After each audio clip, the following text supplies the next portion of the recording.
अस्सलाम वालेकुम।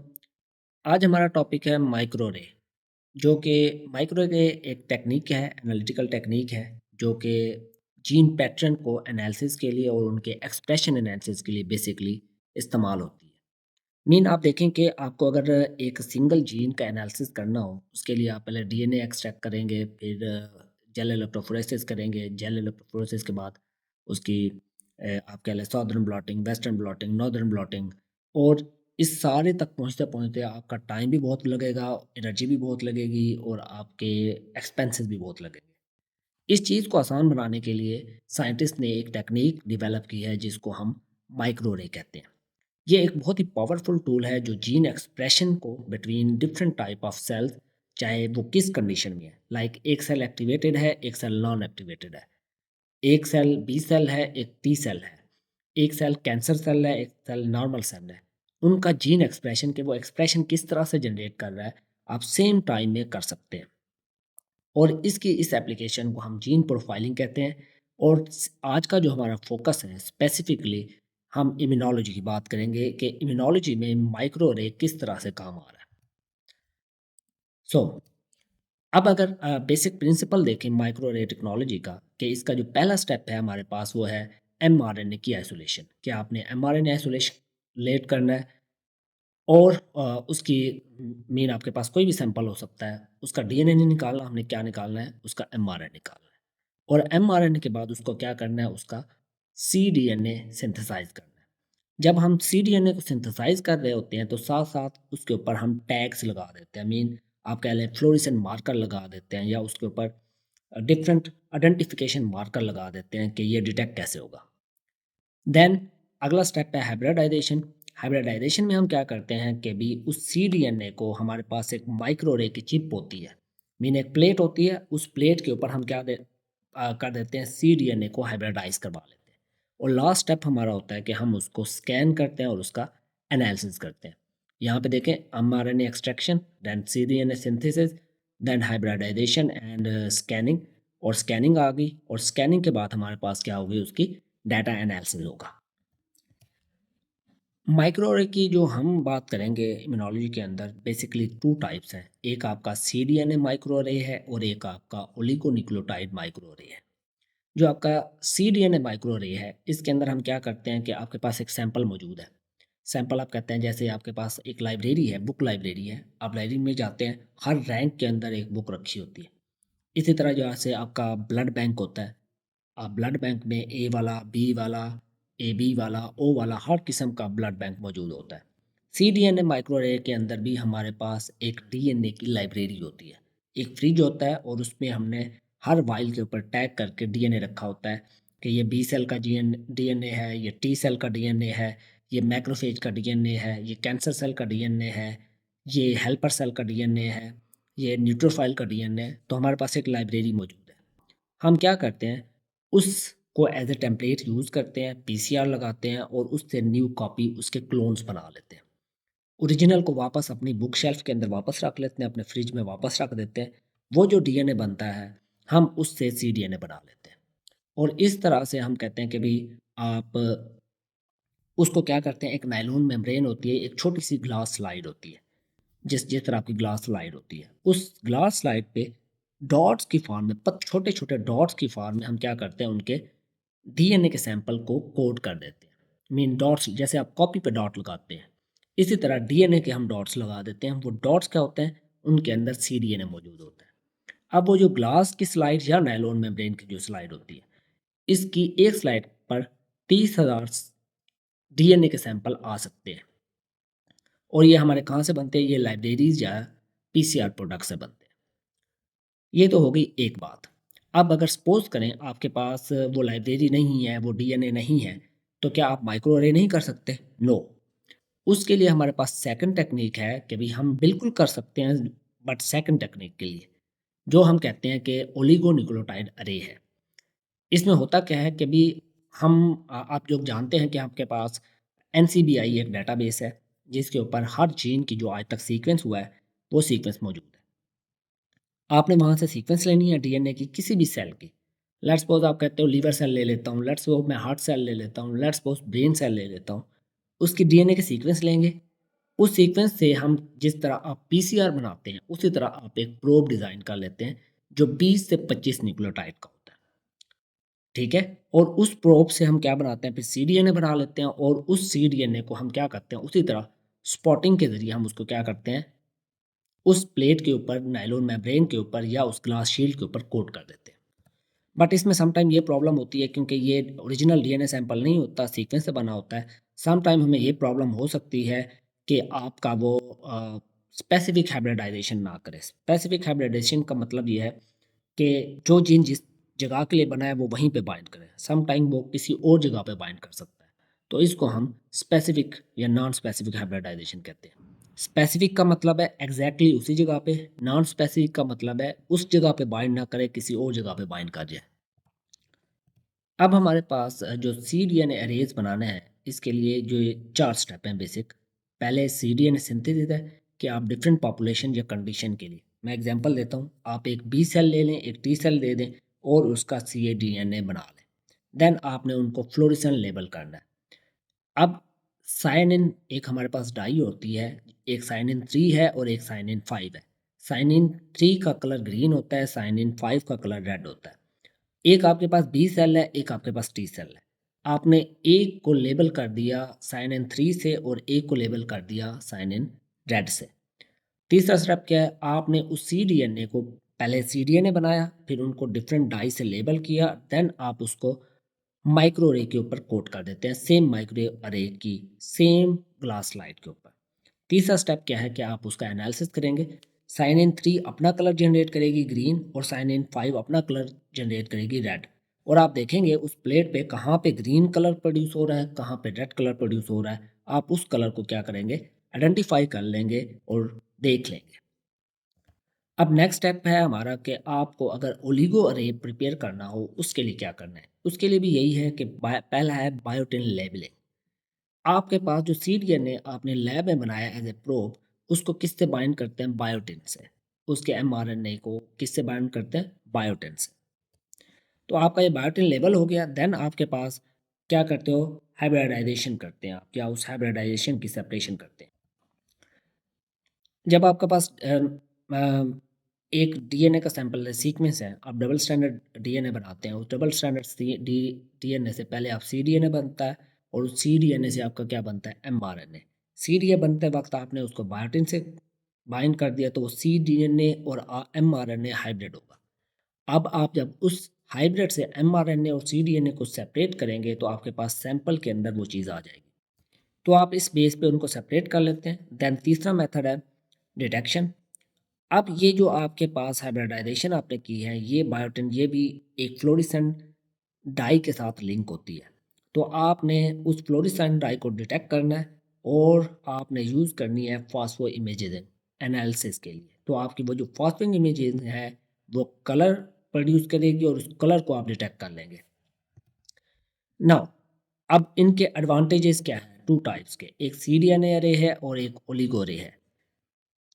सीडीएनए है जो आपने लाइब्रेरी से ली है और जो आपकी अरे है जो आपने खुद बनाई है। ये आप कह लें कि भी सीडीएनए अरे एक लार्ज नंबर ऑफ जीन को अकोमोडेट कर सकता है और आप दो सैंपल को सिंगल अरे के ऊपर स्टडी कर सकते हैं। मीन आप बी सेल और टी सेल को एक को साइनिन 3 दे दें और एक को साइनिन 5 दे दें। जबकि जो ओलिगो अरेज हैं ये ज़्यादा प्रिसाइज है क्योंकि आपने सीक्वेंस लिए, एग्जैक्ट सीक्वेंस लिए। देन ये इसकी क्वांटिफिकेशन बड़ी आसान है। बट इसका प्रॉब्लम क्या है कि आप दो सैंपल्स को इकट्ठे स्टडी नहीं कर सकते क्योंकि इसमें बायोटिन है और इसमें आपने सिंगल फ्लोरेसेंट डाई दी हुई है, इसमें आपने दो सेपरेट फ्लोरेसेंट डाई दी हुई है। तो इसको आप आइडेंटिफाई नहीं कर सकते। तो ये इनके अंदर डिफरेंस है। नाउ इम्यूनोलॉजी के अंदर इसकी क्या क्या एप्लीकेशंस है। जैसे मैंने अभी बताया कि आप अगर बी सेल और टी सेल को कंपेयर करना चाहते हैं तो आप कर सकते हैं। आप एक्टिवेशन स्टडी कर सकते हैं कि एक बी सेल है कब ये रेस्टिंग स्टेज पे होता है और कब ये एक्टिवेशन स्टेज पे होता है। आप डिफरेंट किस्म के सिग्नलिंग पाथवे को आइडेंटिफाई कर सकते हैं कि कौन सा जीन कहाँ पे एक्टिवेट हो रहा है और कौन सा कहाँ पे डीएक्टिवेट हो रहा है। नाउ ये आपके पास फ्लो है, फ्लो शीट है जो मैंने अभी आपको बात बताई कि आपके पास सैंपल है, लाइब्रेरी से आपने लिया, उसका mRNA लिया, ये एक बी सेल है जिसको आपने साइन इन 3 से कोड किया, ये टी सेल है जिसको आपने साइन इन 5 से कोड किया। देन आपने हाइब्रिडाइजेशन कराई प्लेट पे, और जब इसने लाइट प्रोड्यूस की, उस लाइट को आपने क्या किया है, आइडेंटिफाई कर लिया। ये जो मेथड है ये माइक्रोवेव प्रिपरेशन है, जो मैंने आपको बताया कि ये सीडीएनए लाइब्रेरी है, आपने पीसीआर से एम्पलीफाई किया और आपने उनके डॉट्स एक प्लेट पे लगा दिए। ये आपकी ओलिगो माइक्रोरे की प्रिपरेशन है कि आपने सीक्वेंस ली, 20 से 25 की सीक्वेंस बनाई और उनको प्लेट के ऊपर आइडेंटिफाई करके आपने लगा दिया। नाउ जो आपके पास ओलिगो अरे है उसका ये मेथड है कि आपने एमआरएनए आइसोलेट किया और आपने सीडीएनए सिंथेसिस की, और सीडीएनए सिंथेसिस के दरमियान आपने बायोटिन ऐड कर दिया है। तो अब ये यहाँ पे देखें, आप सिंगल प्लेट के ऊपर दोनों को मेजर कर रहे हैं, क्योंकि इसके ऊपर ग्रीन कलर है, इस पर रेड कलर है। बट बायोटिन के केस में आप ऐसा नहीं कर सकते। आपको इस सैंपल के लिए अलग से प्लेट चाहिए और इस सैंपल के लिए आपको अलग से प्लेट चाहिए, क्योंकि बायोटिन सिंगल स्पर्मेटाडीन के ज़रिए ये फास्फो इमेजिंग प्रोड्यूस करता है और सेम किस्म का कलर आता है। अगर आप सिंगल पे करेंगे आपको पता नहीं चलेगा कि कौन सा एक्सप्रेशन किस जीन का है। सो आपको दो अलग अलग प्लेट्स करनी पड़ेंगी और उनका बाद में आपको कंपैरिजन करना पड़ेगा। तो इस तरह से आप माइक्रोरे रन कर सकते हैं। एक टर्म इस्तेमाल होती है लिम्फोचिप। लिम्फोचिप का मतलब क्या है कि ये स्पेशलाइज माइक्रोरे चिप है जो सिर्फ और सिर्फ इम्यूनोलॉजी के लिए यूज़ होती है, जिसमें 10,000 से ज़्यादा ह्यूमन के जीनोम हैं, जिसमें नॉर्मल सेल्स भी हैं और जिसमें ट्रांसफॉर्म सेल भी हैं, और आप इसको मल्टीपल इम्यूनोलॉजिकल स्टडीज़ के अंदर इस्तेमाल कर सकते हैं। ये डेवलप की थी डॉक्टर लुइस एंड उसकी उनके कोलीग्स ने, जो कि national institute of health America के अंदर इस चिप को डेवलप किया गया, और ये मल्टीपल डिफरेंट किस्म की इम्यूनोलॉजी स्टडी करने के लिए इस्तेमाल की जाती है। अब हमारे पास जो की फाइंडिंग क्या है, ये डिफरेंट किस्म के आप कंपैरिजन कर सकते हैं, बी सेल का, टी सेल का, प्लाज्मा सेल का, जर्मिनेशन सेल का, जीन मैप को स्टडी कर सकते हैं और पाथवेज भी स्टडी कर सकते हैं। फ्यूचर डायरेक्शन या एप्लीकेशन इसकी क्या है कि आप पर्सनलाइज मेडिसिन की तरफ जा सकते हैं। आपको पता हो कि कौन से ट्रीटमेंट कौन से जीन एक्सप्रेशन के लिए है, किस मेडिसिन को की वजह से कौन सा जीन इफ़ेक्ट होगा, कौन सा जीन इफ़ेक्ट नहीं होगा।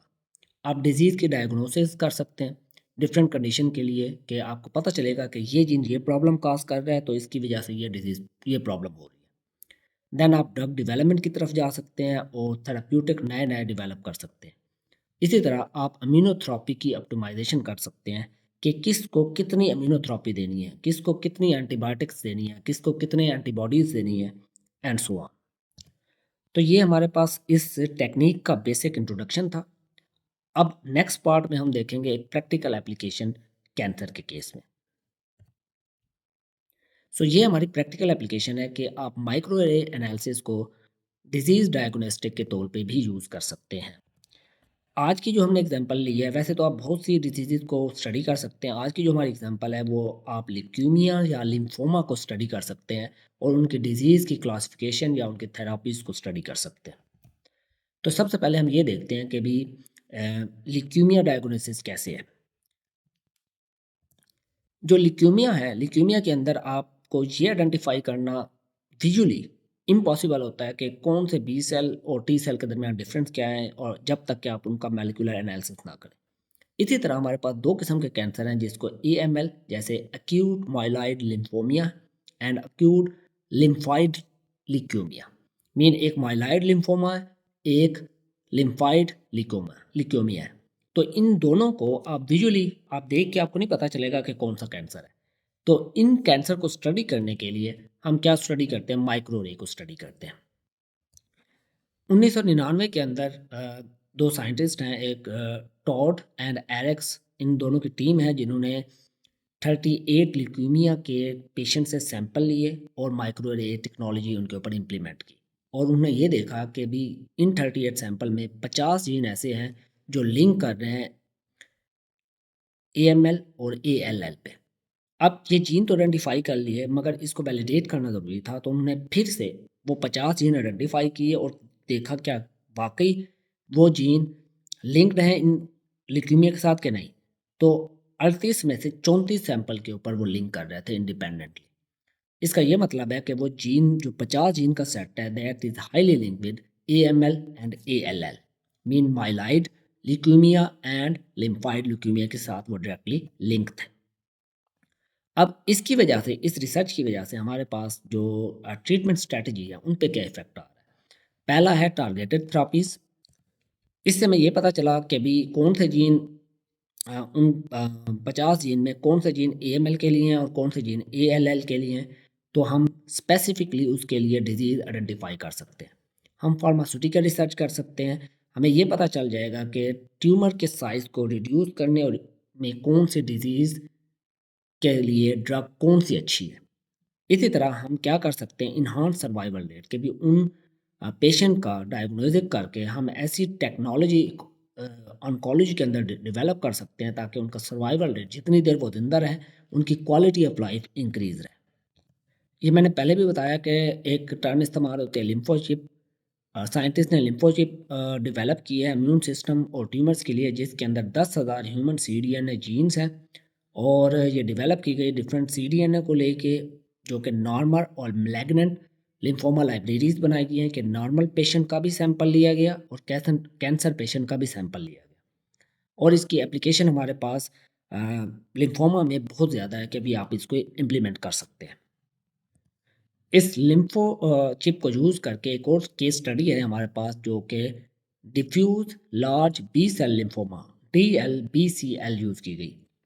मीन DLBCL को आइडेंटिफाई करना बड़ा ही मुश्किल था पहले, मगर माइक्रोरे की मदद से या लिम्फोचिप एनालिसिस की वजह से हम ये काम करने में बड़े ही सक्सेसफुल रहे हैं। अब इसकी डिस्कवरी की गई कि दो जेनेटिकली डिफरेंट ग्रुप्स हैं जो कि DLBCL के अंदर इन्वॉल्व है। एक जर्मिनल सेंटर ग्रुप है जो कि बी लाइक है, और एक एक्टिवेटेड बी लाइक है। मीन दो रीजन है जिनकी वजह से अगर ये इफेक्टेड हो जाए तो ये डिजीज़ हो जाती है।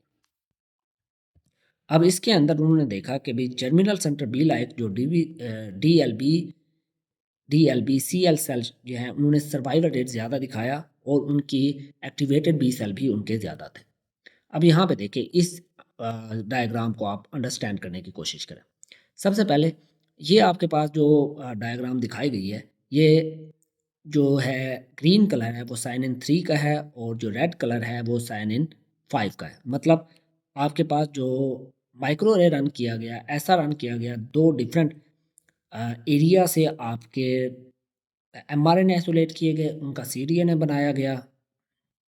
एक आपके पास मीन कह लें कि बी लाइक DLBC सेल हैं और एक एक्टिवेटेड जो जर्मिनल सेंटर में है और एक एक्टिवेटेड है, दो सेल हैं, इनको स्टडी किया गया। ये नंबर ऑफ जीन है और ये उसकी बायोप्सीज हैं डिफरेंट पेशेंट्स की। तो ये देखा गया जहाँ जहाँ रेड सर्कल हाईलाइटेड है और यहाँ पे ग्रीन सर्कल हाईलाइटेड है, इसका मतलब है कि यहाँ पे आपके जो जर्मिनल सेंटर वाले सेल हैं साइनिन 5 वाले वो एक्टिवेटेड है, और ये आपके एक्टिवेटेड बी सेल हैं वो एक्टिवेटेड हैं जो साइनिन 3 से कोड किए गए। ये इमेज आपको ये बताती है। इस तरफ दूसरी तरफ आपका ये ग्राफ है जो आपको सर्वाइवल रेट बता रहा है ईयर्स के अंदर कि कितना सर्वाइवल रेट है और उसकी प्रोबेबिलिटी क्या है। प्रोबेबिलिटी का मतलब है कि स्टैटिस्टिकली वो कितनी करेक्ट है या कितना साउंड है वो मेथड। अब अगर यहाँ पे देखेंगे इनकी प्रोबेबिलिटी यहाँ पे 0.05 के पास आ रही है, मीन ये रिज़ल्ट आपका स्टैटिस्टिकली ज़्यादा सिग्निफिकेंट है, बट इसके अंदर जो सर्वाइवल रेट है वो कम है। बट ये जो वैल्यू है इसकी प्रोबेबिलिटी कंपैरेटिवली कम है, बट सर्वाइवल रेट इसके अंदर ज़्यादा हाई है। ये जर्मिनल सेंटर है और ये एक्टिवेटेड बी सेल्स है। तो इस तरह में ये आइडेंटिफाई करने में हेल्प होती है कि अगर आप जर्मिनल बी सेल एक्टिवेटेड होंगे तो इसका मतलब है उस पर्सन की जो एवरेज लाइफ होगी वो कंपैरेटिवली ज़्यादा होगी, और जिन एरिया में आपके एक्टिवेटेड बी सेल हैं उनकी प्रोबेबिलिटी तो हाई है, बट उनका सर्वाइवल रेट कंपैरेटिवली 7 साल तक है, यहाँ पे तकरीबन 11 साल तक जा रहा है। नाउ करंटली जो हम कहें DLBCL के लिए जो सब पॉपुलेशन है उनकी डिफरेंट अप्रोचेज हम यूज़ कर सकते हैं उनकी ट्रीटमेंट्स के लिए। जिसमें जो करंटली ट्रीटमेंट चल रही है वो ये है कि भी उनको मल्टी एजेंट मीन मल्टीपल किस्म की कीमोथेरेपी उनको दी जा रही है। अल्टरनेट अप्रोच क्या की जा सकती है कि उनका बोन मैरो ट्रांसप्लांटेशन किया जा सकता है और साथ में उनको कीमोथेरेपी भी दी जा सकती है। या अल्टरनेटिवली हम कोई एक नॉवल स्ट्रेटजी डिज़ाइन कर सकते हैं ऑन द बेसिस ऑफ हमें ये जो ग्राफ या ये जो डाटा मिला है उसकी बेस पे। इस न्यू स्ट्रैटेजी में हम ये कर सकते हैं कि भी बजाय उसके कि जब वो बंदा कैंसर की आखिरी स्टेज पे हो, हम अर्लियर स्टेज पे उस पे जब आइडेंटिफाई हो, हम वेट ना करें, उसका बोन मैरो जल्दी ट्रांसप्लांट कर दें, ताकि उसके जो जीन्स हैं यहाँ पे जो मल्टीपल जीन एक्टिवेटेड हैं, उनके जीन का एक्सप्रेशन को कंट्रोल किया जा सके। वेल, ऑन ब्रॉडर सेंस अगर हम माइक्रोरे की बात करें, ये जीन प्रोफाइलिंग के अंदर यूज होता है, जिसमें सबसे टॉप पे हमारे पास कैंसर डायग्नोसिस है। हमें एग्जैक्टली पता चल जाता है कि कौन सा कैंसर है, किस स्टेज पे है और उसकी लाइफ क्या है। इसी तरह हमारे पास हम सेल पॉपुलेशन स्टडीज़ कर सकते हैं, हम कंपेयर कर सकते हैं कि न्यू सेल कौन सा है, मेमोरी सेल कौन सा है, एक्टिवेटेड सेल कौन सा है, नॉन एक्टिवेटेड सेल कौन सा है। सेलुलर प्रोसेस के अंदर हम नॉर्मल या अपोप्टोटिक सेल को देख सकते हैं, या हम डिजीज़ मैकेनिज़्म को स्टडी कर सकते हैं कि हमारे अंदर कौन से पैथोलॉजिकल चेंजेस बॉडी के अंदर इन्वॉल्व होते हैं जिससे डिजीज़ स्प्रेड करती है। और हमारे पास मेन आप कह लें माइक्रोरे को यूज़ करते हुए हम डिफरेंट किस्म के डाटा एनालिसिस कर सकते हैं, जिसमें हम डेवलपिंग टूल, डिफरेंट क्वांटिटीज़ को यूज़ कर सकते हैं, या हम क्लिनिकल इंटीग्रेशन यूज़ कर सकते हैं, जिसमें हम माइक्रोरे के रिज़ल्ट को पेशेंट केयर के अंदर इस्तेमाल की जा सकती है। हम स्टैंडर्डाइजेशन कर सकते हैं डिफरेंट प्रोटोकॉल्स की लैब के अंदर, ताकि जो डाटा जनरेशन है या जो मेडिकल रिपोर्ट है उनकी इफ़ेक्टिवनेस ज़्यादा हो जाए और लोगों को ज़्यादा अच्छा रिस्पॉन्स मिल सके। और एक्सेसिबिलिटी है कि भी हम न्यू टेक्नोलॉजी को वाइडली डिस्ट्रीब्यूट करके कॉस्ट इफ़ेक्टिव मैनर में, मतलब कि भी अगर कैंसर का इलाज है तकरीबन हर पेशेंट को वो रेगुलरली या इक्वली मिल सके। अब अगर हम बात करें कि माइक्रो रे एनालिसिस जो मेडिसिन के अंदर यूज़ की जा रही है उनका ओवरऑल क्या इम्पैक्ट है। हमने जो आज स्टडी देखी उसका समराइज़ ये है कि भी जो लिम्फोचिप है वो 10,000 से ज़्यादा ह्यूमन जीनोम को एक टाइम पे एनालाइज उसका एनालिसिस कर सकते हैं। जैसे हमने कहा कि भी आपके पास एक जीन को आइडेंटिफाई करने में हो सकता है हफ्ता, 10 दिन, महीना लग जाए, बट इसको यूज़ करते हुए, लिम्फोचिप को यूज़ करते हुए आप एक रन के अंदर 10,000 जीन को एक टाइम पे स्टडी कर सकते हैं। और साथ में हमने एग्जांपल देखी कि आप डिफरेंट सब टाइप्स कैसे यूज़ कर सकते हैं, और इसके अलावा हमने आइडेंटिफाई किए 50 जीन्स को भी आप आइडेंटिफाई करके उनके एनालिसिस कर सकते हैं। This was just one example. इसके अलावा thousands of the benefit can be achieved using the microarray analysis.